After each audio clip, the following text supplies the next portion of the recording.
বন্ধু তো সেই জন যে বলবে যে আমি তোকে দুনিয়াতেও চাই দোস্ত, জান্নাতেও আমি তোকে চাই, জান্নাতেও তোকে চাই। হাসরের ময়দানে বাইচে গেলে অন্তত আমি যেন তোরে দুইটা সওয়াব দিতে পারি।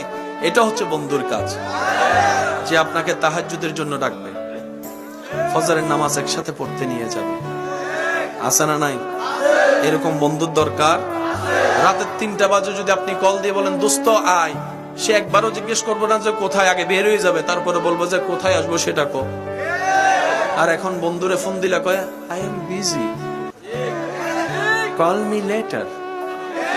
আছে না নাই?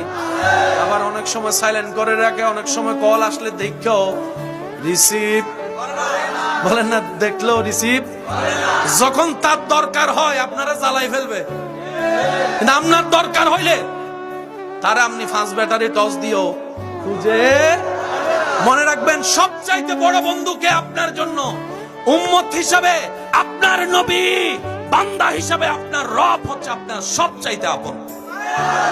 এছাড়া আসল বলে আপন বলতে কেউ, বন্ধু বলতে কেউ, প্রিয় বলতে কেউ আল্লাহ